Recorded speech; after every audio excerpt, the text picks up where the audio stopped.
কুমারঘাট থানাধীন আশ্রমপল্লী ৩ নম্বর ওয়ার্ডের বাসিন্দা ব্রজনম 40 বছরের এক যুবক নেশায় আসক্ত হয়ে কুমারঘাট দারচৈ রোড এলাকায় একটি নেশা সেবন কেন্দ্রে ভর্তি হয়। বিগত 2 বছর পূর্বে এখন তার শরীরে বিভিন্ন ইনফেকশন দেখা দিয়েছে। তাৎক্ষণিক নেশা সেবন কেন্দ্রের কর্মকর্তারা গতকাল অর্থাৎ বুধবার রাতে কুমারঘাট মহকুমা হাসপাতালে ব্রজনমকে নিয়ে এসে ভর্তি করে। আজ প্রাথমিক চিকিৎসা করে তাকে নেশা সম্পর্ক কেন্দ্রের সেন্টারে নিয়ে যায়। এ ব্যাপারে ব্রজনমর পরিবারের তরফে অভিযোগ করে বলেন, এতদিন যাবৎ সে যে অসুস্থ হয়ে পড়ে ব্রজনমর পরিবারে কোনো ধরনের খবর জানানো হয়নি। পাশাপাশি অসুস্থর পরিবার থেকে আরও অভিযোগ করে বলেন যে ব্রজনমকে সেন্টার থেকে আজ বাড়িতে নিয়ে যাওয়ার কথা বলেছেন। এ নিয়ে ব্রজনমর পরিবারের লোকজন কি বলছেন শুনুন। নমস্কার। আজকে বিশেষ কারণে আমি সাংবাদিক ভাইয়ের কাছে একটা রিপোর্টে এসেছি। রিপোর্টটা হলো যে গত 2 বছর আগে আমার ভাইকে অনেক নেশাগ্রস্ত ছিল, তো ওই ড্রাগস কেন্দ্র আছে মাঠে আর কি, ওইখানে ওই দারচৈ রুটে, তো তারা আমাদের বাড়িতে এসে বলেছিল যে ওনাকে ওরা সঙ্গে করে নিয়ে যাবে, নিয়ে গিয়ে তারা চিকিৎসা করবে।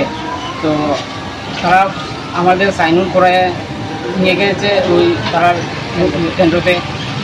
নেওয়ার পরে তারা বলেছিল যে কোনো টাকা পয়সা কিছু লাগবে না, ফ্রিতে আমরা চিকিৎসা করাবো। তো তার কাছে নিয়ে যাওয়ার পরে আজকে তারা এসে বলেছে হসপিটালে আমার ভাইকে রেখে বলেছে যে আমার ভাই তো ইনফেকশন হয়েছে তার শরীরে, তো আপনারা দেখে যান। তো আমরা সবাই আজকে এসেছি, আমরা সপরিবার আমরা এসেছি, এসে দেখলাম যে তার শরীরের অনেক জায়গাতে অনেক ঘা দেখা গেছে, ইনফেকশন হয়েছে, মানে মারাত্মকভাবে, তা বলা যায় না।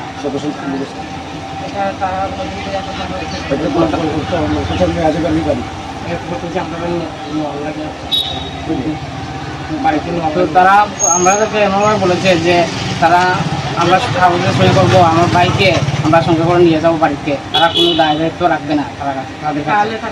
তারা আগে এরকম বলেছিল কেন? আমার প্রশ্ন বলার মানে কি? তাহলে তো আগে বলে দিতে পারতো যে আমরা এরকম পারতাম না, গিয়ে আমরা চিকিৎসা করতে পারি না বিষয়, এবং গরিব মানুষ আমরা কী করবো। তাই আজকে আমি সাংবাদিক ভাইয়ের কাছে আজকে আমি এই অনুরোধটি রাখলাম। আমার ভাইয়ের নাম ছিল স্বপন ব্রজনম। আমরা আশ্রমপল্লী 3